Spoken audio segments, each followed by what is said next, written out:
Good evening students, कैसे हैं आप सब। मैं आपका एजुकेटर रवि रोशन स्वागत करता हूं आप सबों का फिर से एक बार अपने official YouTube channel let's learn commerce पे, जहां आपके लिए आज हम लेकर आए हैं क्लास 11th की बिजनेस स्टडीज़ की क्लास। और इस क्लास में हम डिस्कस करने वाले हैं आज सहकारी समिति के बारे में, जिसे हम कोऑपरेटिव सोसाइटी के नाम से भी जानते हैं। तो कोऑपरेटिव सोसाइटी के डेफिनेशन को हम देखेंगे, उसके बाद हम उसके फीचर्स की बात करेंगे, तब मेरिट और डिमेरिट्स की बात करेंगे बारी बारी से हम। At last we will talk about the joint stock company, संयुक्त पूंजी कंपनी की बात हम आखिरी में करेंगे। और ये सारी चीज़ें शामिल होंगी हमारे आज के इस सेशन में। तो स्टूडेंट्स, सबसे पहले अगर आप हमारे चैनल पर नए हैं तो प्लीज़ चैनल को सब्सक्राइब कर लें, बेल आइकन प्रेस कर दें ताकि आने वाली हर वीडियो की अपडेट्स आपको आसानी से मिल सके, आप किसी भी क्लास को मिस ना करें। ज़्यादा से ज़्यादा लाइक और कमेंट करें वीडियो को, अगर वीडियो पसंद आती है शेयर करें अपने दोस्तों और रिलेटिव्स के बीच में, ताकि वो भी इस लॉकडाउन में अपनी पढ़ाई घर पर रह के सेफ रहकर फ्री ऑफ कॉस्ट कर सकें। तो आइए शुरू करते हैं। तो हमारा जो ये क्लास है बिजनेस स्टडीज़ का, इसमें हम पढ़ रहे थे अभी फॉर्म ऑफ बिजनेस ऑर्गेनाइजेशन, और ये उसी सिलसिले में आपका ये आज तीसरा क्लास है। Form of business organisation chapter जो है उसमें आपको partnership firm, sole trading organisation, ये सारी चीज़ें मैं बता चुका हूँ। आज के इस क्लास में मैं बताऊँगा आपको कोऑपरेटिव सोसाइटी क्या होती है। तो नाम को अगर देखें हम तो कोऑपरेट का हिंदी अर्थ होता है किसी को सहयोग करना, किसी की मदद करना, ठीक। और हिंदी भी अगर देखते हैं हम, सहकारी का मतलब होता है, सह का मतलब साथ साथ, कारी मतलब कोई कार्य। तो अगर साथ साथ कोई कार्य किया जाए और उसकी कोई समिति हो, मतलब कोई ग्रुप ऑफ मेंबर्स हों, तो वैसे समूह को हम सहकारी समिति के नाम से जानते हैं। Definition E.H. कैलवर्ट के द्वारा दी गई है। Cooperative society is a form of organisation wherein persons voluntarily associate together as human beings on the basis of equality for the promotion of economic interest for themselves। मतलब कि cooperative society business form of business organisation का एक ऐसा form है जहाँ पे लोग voluntarily एक दूसरे से जुड़ते हैं, एसोसिएट होते हैं। क्यों जुड़ते हैं भाई? ताकि वो एक दूसरे को इकोनॉमिकली प्रमोशन कर सकें, एक दूसरे की इकोनॉमिकली हेल्प कर सकें, ठीक है। और इस तरह से बन जाता है हमारा कोऑपरेटिव सोसाइटी, ठीक। कोऑपरेटिव सोसाइटी के लिए बहुत ज़रूरी होता है कि उसका रजिस्ट्रेशन कोऑपरेटिव सोसाइटी एक्ट 1912 के अंतर्गत हुआ हो, ठीक। बात करें अगर हम इंडियन कोऑपरेटिव सोसाइटी एक्ट के द्वारा जो परिभाषा दी गई है उसकी, तो उसमें लिखा है cooperative organisation is a society which has objective for the promotion of economic interest of its member in accordance with cooperative principles. यहाँ भी वही चीज़ लिखी गई है, थोड़ा बहुत डेफिनेशन में तब्दीली लाई गई है, बाकी सारी चीज़ें वही हैं, शब्द बदले हैं, अर्थ नहीं बदला, ठीक।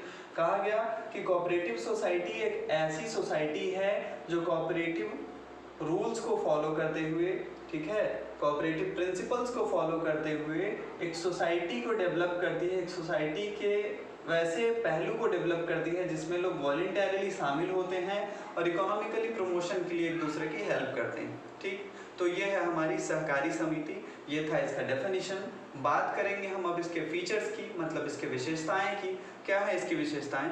तो पहली विशेषता है इसकी वॉलंटरी मेंबरशिप, ठीक, जिसका अर्थ होता है स्वैच्छिक सहभागिता या फिर स्वैच्छिक सदस्यता। तो इसके सदस्य बनने के लिए आपको किसी भी तरह के किसी फॉर्मेलिटी की ज़रूरत नहीं होती, आप जब चाहें तब इसके सदस्य बन सकते हैं। और फिर इससे निकलने के लिए भी आपको कुछ करना नहीं पड़ता है, सिंपली आपको एक नोटिस देनी होती है और आप उससे अलग हो जाते हैं। तो वही लिखा है कि इसमें मेंबरशिप का कहीं कोई लफड़ा नहीं है, बहुत आसान है और वॉलंटरी है, स्वैच्छिक है, ठीक। दूसरा है आपका लीगल स्टेटस। इसका अपना एक लीगल स्टेटस होता है, एक वैधानिक अस्तित्व होता है। ऐसा नहीं है कि जैसे इसीलिए कहा गया कि इसमें जब चाहे कोई भी शामिल हो सकता है, जब चाहे कोई भी निकल सकता है। इससे क्या होता है कि इसके लीगल स्टेटस पे कोई फर्क नहीं पड़ता। दूसरी बात कि अगर कभी भी इसका वाइंड अप होता है और ज़रूरत पड़ती है एक्स्ट्रा पैसों की रीपे करने के लिए, लोन के रीपेमेंट के लिए, तो उस समय यहाँ पे ये बाध्यता नहीं होती कि जो इसके मेंबर्स हैं उनके एसेट्स को बेच दिया जाए, पर्सनल एसेट्स को, और फिर उस पैसे से यहाँ भुगतान किया जाए, ठीक। तो ऐसी कोई बात यहाँ पे नहीं होती है। इसका अपना एक अलग अस्तित्व होता है, इसकी अपनी एक अलग स्टेटस होती है। तीसरा हमारा जो फीचर है वो है लिमिटेड लायबिलिटीज, सीमित दायित्व। यहाँ पे सदस्यों का सीमित दायित्व होता है।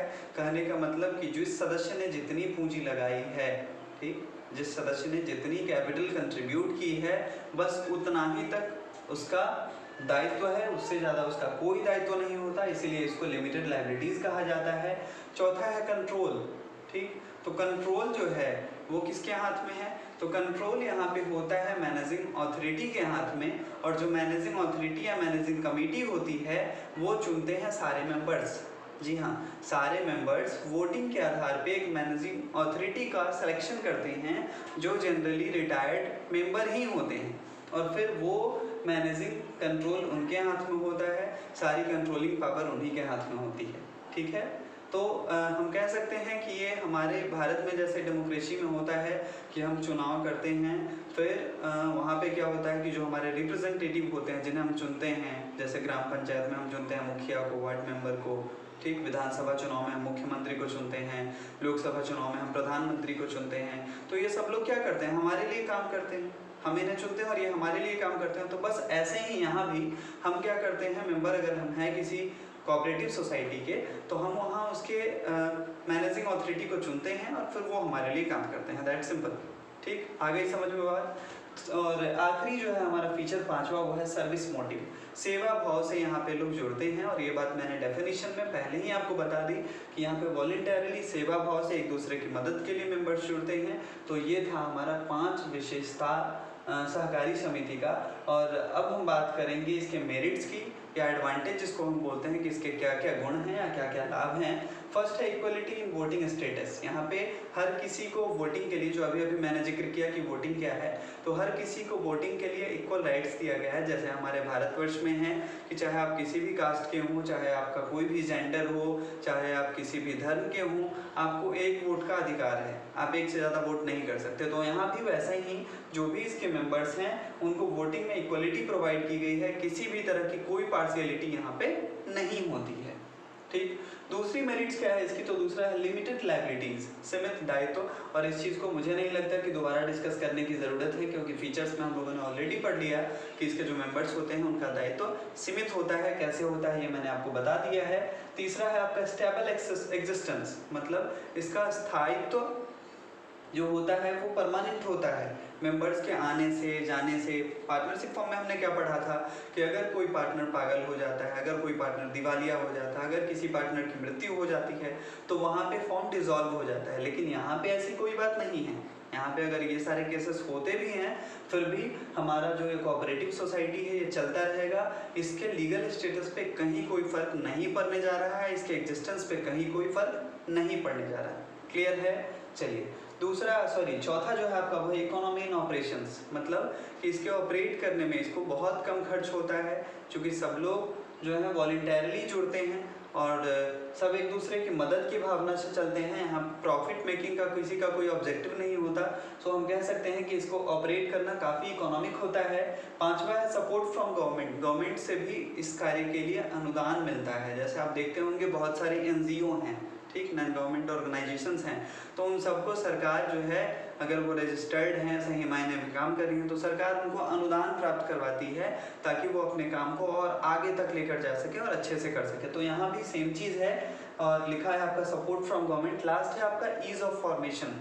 इसका फॉर्मेशन जो है बहुत ही आसान होता है। सिंपली आपको एक रजिस्ट्रेशन करना होता है, जैसा कि मैंने पहले ही कहा, इंडियन कोऑपरेटिव सोसाइटी एक्ट के अंतर्गत आपको रजिस्ट्री करवानी होती है और कोई फॉर्मेलिटीज़ नहीं है, बहुत आसानी से इसका फॉर्मेशन हो जाता है। बात करेंगे हम लिमिटेशन की कि इसके क्या डिसएडवांटेज हैं, इसकी क्या हानियाँ हैं। तो पहला डिसएडवांटेज है इसका लिमिटेड रिसोर्सेज। संसाधन जो होते हैं यहाँ पे सीमित होते हैं, ठीक, क्योंकि मेंबर्स जो होते हैं वो वॉलंटरली जुड़ते हैं, ज़रूरी नहीं कि वो बिजनेस पर्पस से जुड़े हों, उनके पास बहुत सारे पैसे हों। तो यहाँ पे कैपिटल और एसेट्स दोनों की कमी होती है। सो हम कह सकते हैं कि ये लिमिटेड रिसोर्स के साथ शुरू होता है। दूसरा है इनएफिशिएंसी इन मैनेजमेंट, ठीक, प्रबंधन में अक्षमता या अकुशलता। चूँकि यहाँ पे पैसे की कमी होती है, मैंने अभी कहा, तो बड़े प्रबंधकों को, अच्छे प्रबंधकों को हायर करना काफ़ी मुश्किल होता है। तो इसीलिए ये लोग जो मैनेजिंग कमेटी के लोग चुने जाते हैं वो जनरली क्या होते हैं, रिटायर्ड मेंबर्स होते हैं और उनमें उतनी एक्सपर्टाइज नहीं होती है, वो इतने एक्सपर्ट नहीं होते हैं जितने कि जो प्रोफेशनल मैनेजर्स होते हैं वो होते हैं। तो इसीलिए हम कह सकते हैं कि यहाँ पे इस चीज़ की कमी थोड़ी सी रह जाती है, इनएफिशिएंसी इन मैनेजमेंट यहाँ पे पाया जाता है। थर्ड है हमारा लैक ऑफ सेक्रेसी, गोपनीयता की कमी होती है। यहाँ पे कोई भी डेटा जो है वो गोपनीय नहीं रह जाता। क्यों नहीं रह जाता भाई? तो गोपनीय इसलिए नहीं रह जाता क्योंकि यहाँ पे मेंबर्स के आने और जाने की कोई रोक नहीं है। जब मन जो चाहे आ सकता है, जब मन जो चाहे जा सकता है। तो यहाँ पे जो इंफॉर्मेशन होते हैं उनके लीक होने की संभावना, उनके पब्लिक होने की संभावना, सार्वजनिक होने की संभावना बहुत ज़्यादा होती है। सो हम कह सकते हैं कि इसमें लैक ऑफ सिक्रेसी जो है वो एक तीसरा लिमिटेशन है। फोर्थ है आपका गवर्नमेंट कंट्रोल। ठीक, ये हमारी जो भी कोऑपरेटिव सोसाइटीज़ हैं वो सबके सब इंडियन कोऑपरेटिव सोसाइटीज़ एक्ट के जो रेगुलेशंस हैं उनको मेंटेन करते हुए ही चलाना पड़ता है, उनको फॉलो करना ही पड़ता है उस रूल्स को, उन रेगुलेशंस को। तो इसीलिए हम कह सकते हैं कि ये गवर्नमेंट के द्वारा कंट्रोल किया जाता है। और आखिरी जो लिमिटेशन है इसका वो है डिफरेंसेस ऑफ ओपिनियन, विचारों में विभिन्नता। ठीक है, यहाँ पे अलग अलग मेंबर्स होते हैं तो उनके विचार जरूरी नहीं कि एक चीज़ पे वो सहमत है तो दूसरा भी सहमत हो। ठीक, हो सकता है वो उस बात से असहमत हो, वो वहाँ पे सहमत नहीं हो। तो यही एक और इसकी खामी है, वह है डिफरेंसेस ऑफ ओपिनियन। तो ये था हमारा कोऑपरेटिव सोसाइटी का बैकग्राउंड कि जनरली कोऑपरेटिव सोसाइटी होता क्या है, कोऑपरेटिव सोसाइटी के क्या फीचर्स हैं, इसके मेरिट्स क्या हैं, इसके डिमेरिट्स क्या हैं। अब हम बात करेंगे इसके टाइप्स की कि कोऑपरेटिव सोसाइटी के टाइप्स क्या होते हैं। तो कोऑपरेटिव सोसाइटी का पहला जो टाइप है वह है कंज्यूमर्स कोऑपरेटिव सोसाइटी। ये कंज्यूमर्स के इंटरेस्ट को बचाने के लिए, उनके हितों की रक्षा करने के लिए इस तरह की सोसाइटीज़ होती हैं ताकि ग्राहकों से ज़्यादा मुनाफा ना कमाया जाए, उनको गलत सामान ना बेचा जाए। इन चीज़ों का पूरा ख्याल रखा जाता है इसमें, और वही हमारा कंज्यूमर्स कोऑपरेटिव सोसाइटी। मैं बेसिकली आपको थोड़ा बहुत बताते जा रहा हूँ इन सब के बारे में, और अगर बहुत ज़्यादा जानकारी, आपको डीप नॉलेज चाहिए होगी तो फिर आपको जुड़ना पड़ेगा हमारे व्हाट्सएप ग्रुप से। वहाँ आपको क्या करना है, कमेंट बॉक्स में जाना है, अपना व्हाट्सएप नंबर और नाम मेंशन कर देना है। मैं आपको official let's learn commerce class का जो ऑफिशियल व्हाट्सएप ग्रुप है उससे ऐड कर दूंगा, और वहाँ पे फिर आपको फ्री ऑफ कॉस्ट PDF मिल जाएगा। ठीक, दूसरा है प्रोड्यूसर्स कोऑपरेटिव सोसाइटी। तो जिस तरह से कंज्यूमर कोऑपरेटिव सोसाइटी कंज्यूमर्स के हित का ध्यान रखता है, उसी तरह से प्रोड्यूसर्स कोऑपरेटिव सोसाइटी अलग अलग चीज़ों को प्रोड्यूस करता है और फिर कम मुनाफे पे जो भी मिडिल मैन होते हैं, जैसे हम मान लीजिए किसी भी चीज़ का प्रोडक्शन करते हैं तो पहले वो जाता है डीलर के पास, फिर जाता है वो होलसेलर के पास, फिर वो जाता है रिटेलर के पास। तो इन सारे लोगों का मुनाफा कलेक्टिवली होते होते ज़्यादा हो जाता है, उस सामान का प्राइस काफ़ी हाइक कर जाता है, तब वो सामान हमारे पास पहुंचता है। लेकिन प्रोड्यूसर्स कोऑपरेटिव सोसाइटी में इन सारे लोगों के मुनाफा को कम कर दिया जाता है, ये होता ही नहीं है। जितने भी मिडिल मैन होते हैं उनको एलिमिनेट कर दिया जाता है। ठीक है, तो इसीलिए कम मूल्य पे सामान उपलब्ध भी हो जाता है, और इस तरह से प्रोड्यूसर कोऑपरेटिव सोसाइटी फॉर्मेशन होता है उसका। तीसरा है marketing cooperative society. Marketing cooperative society क्या होता है कि मान लीजिए कि जो भी उसके मेंबर्स हैं उन लोगों ने छोटे बड़े बिजनेस करके रखा है। मान लीजिए किसी का बिजनेस है जो पापड़ बनाता है, कोई अचार का बिजनेस करके रखा है, किसी के घर में फिनाइल की फैक्ट्री है। तो इन सब लोगों को मिलके वो लोग क्या करते हैं, आपस में इन चीज़ों का मार्केटिंग शुरू कर देते हैं। वो उसको जितने भी उसके लिंकअप में लोग होते हैं या मेंबर्स हैं उनको वो मार्केटिंग करना शुरू कर देते हैं, और इस तरह से बनता है marketing cooperative society. Farmers cooperative society में नाम से ही बहुत हद तक क्लियर है, किसानों के हित की रक्षा करी जाती है, किसानों के हित को ख्याल में रखा जाता है। ठीक है, तो फार्मर्स कोऑपरेटिव सोसाइटी में उनको सही दाम पे बीज मिल रहा है या नहीं, सही दाम पे खाद मिल रहा है या नहीं, इस बात का ख्याल रखा जाता है। क्रेडिट कोऑपरेटिव सोसाइटी का एक उदाहरण है हमारे यहाँ भी स्वयं सहायता समूह, SGH जिसको बोलते हैं। तो SGH जो है क्या करता है अभी कि उसमें आपको कम रेट ऑफ इंटरेस्ट पे आसानी से लोन अवेलेबल हो जाता है। इससे क्या हुआ है कि हमारे यहाँ जो महाजन व्यवस्था थी उसमें कमी आई है। पहले महाजन लोग ऋण बड़े रेट ऑफ इंटरेस्ट पे देके लोगों को उनसे उनका शोषण करते थे, उनसे ज़मीन खरीद लेते थे, उनको बहुत मारपीट भी की जाती थी कभी कभी नहीं चुकाने पे। तो इन सारी चीज़ों की कमी आई है। क्रेडिट कोऑपरेटिव सोसाइटी होने के बाद आसानी से लोन भी मुहैया हो जा रहा है। और आखिरी है हमारा कोऑपरेटिव हाउसिंग सोसाइटी। इसका उद्देश्य होता है लोगों को घर उपलब्ध करवाना, कम मूल्य पे घर उपलब्ध करवाना। तो ये जो सोसाइटी होती है ये आपस में ही घर बनाने के जो मटेरियल्स हैं, बिल्डिंग मटेरियल्स हैं, उनको प्रोवाइड करवा के फिर आसान किस्तों पे घर, फ्लैट हुआ, कस्बा हुआ, जो भी है वो बनवा के फिर उनको प्रोवाइड करवा दी जाती है। तो ये इतने सारे टाइप्स हैं कोऑपरेटिव सोसाइटी के। अब हम बात करेंगे जॉइंट स्टॉक कंपनी की, जिसको हम बोलते हैं संयुक्त पूंजी कंपनी, या साधारण बोलचाल की भाषा में हम इसे कंपनी भी कहते हैं। तो कंपनी क्या है, सबसे पहले देख लेते हैं प्रोफेसर हैने के द्वारा दी गई परिभाषा। इन्होंने कहा कि joint stock company is a voluntarily association of individuals for profit, मतलब कि ये व्यक्तियों के द्वारा वॉलंटरीली एसोसिएशन तो है, मतलब स्वेच्छा से ये लोग जुड़ते तो जरूर हैं, लेकिन इनका मेन ऑब्जेक्टिव क्या होता है, तो profit making, having capital divided into transferable shares. और यहाँ पे जो पूंजी होती है इसकी, वो छोटे छोटे टुकड़ों में विभाजित होती है जिसको शेयर बोलते हैं। The ownership of which is the condition of membership, और इसका ऑनरशिप कौन होता है, तो इसके ऑनरशिप, हाँ, तो ज्वाइंट स्टॉक कंपनी जो है वो एक एसोसिएशन है पर्सन्स का, मेंबर्स का, जिसमें मेंबरशिप कैसे मिलती है आपको, तो इसके लिए मेंबरशिप के लिए आपको शेयर्स खरीदने होते हैं उस कंपनी के, और फिर उसके बाद आप उस कंपनी के ऑनर हो जाते हैं। शेयर क्या है, तो शेयर किसी भी कंपनी की पूंजी का छोटा भाग होता है, मतलब कंपनी की जो पूंजी होती है वो छोटे छोटे कई हिस्सों में विभाजित होती है जिसको एक शेयर बोला जाता है, ठीक। और शेयर जो है बस एक कागज़ का टुकड़ा है, उस पर सील मुहर होता है कंपनी का, सिग्नेचर होता है उनके ऑथोरिटीज पर्सन का, तो एक वैल्यू होती है उसकी, उससे लोग पैसे कमाते हैं, जो भी कंपनी का प्रॉफिट होता है उसमें आपको डिविडेंड मिलता है, इस तरह से वो मुनाफा होता है। आगे हम पढ़ेंगे और ज़्यादा इसके बारे में। फिलहाल आपको ये जानना है कि ज्वाइंट स्टॉक कंपनी में जो होता है, पर्सन्स जो होते हैं वो ऑनर कौन होते हैं, तो ऑनर इसके शेयर होल्डर होते हैं, मतलब जिनके पास उस कंपनी का शेयर है, जिन्होंने उस कंपनी का शेयर खरीद रखा है। लेकिन यहाँ भी मैनेजिंग पावर किनके हाथ में होती है, तो जो मैनेजिंग अथॉरिटी होती है, यहाँ भी वही चीज़ है जैसे कोऑपरेटिव सोसाइटी में मैंने क्या कहा कि वोटिंग के जरिए चुने जाते हैं लोग, तो यहाँ भी वोटिंग के जरिए ये लोग सदस्य जो हैं, इसके मेंबर्स जो हैं वो चुनते हैं लोगों को, और फिर उस वोटिंग के जरिए जो लोग चुने जाते हैं वो उसके मैनेजिंग कमेटी को देखते हैं और ये लोग उसको चुनते हैं। तो यहाँ भी रिप्रेजेंट करते हैं, एक तरह से हम कहें तो डेमोक्रेसी सिस्टम का ही, डेमोक्रेटिक सिस्टम का ही, ठीक। और बात कर लें हम अब अगर शेयर की, कि शेयर ट्रांसफरेबल है, शेयर क्या है, तो शेयर जो है वो ट्रांसफरेबल होता है, वो कब होता है, तो गवर्नमेंट कंपनी में, प्राइवेट कंपनी में ऐसा कुछ नहीं है। प्राइवेट कंपनी में आप किसी भी शेयर को ट्रांसफ़र नहीं कर सकते। जैसे आप चाहें कि हम अपना शेयर किसी और को बेच दें, तो ये चीज़ प्राइवेट में नहीं होती है। गवर्नमेंट में होता है कि आप चाहें तो अपना शेयर किसी और को दे सकते हैं, गिफ्ट कर सकते हैं, किसी से बेच सकते हैं। जैसे ही आपने उसे दिया, आप उसके नाम से सारी चीज़ें हो गई और फिर उसको सारा प्रॉफिट उसका मिल जाएगा, ठीक। तो ये अंतर होता है ट्रांसफरेबल शेयर में और नॉन ट्रांसफरेबल शेयर में। शेयर क्या होता है मैंने ये चीज़ आपको समझा दी है।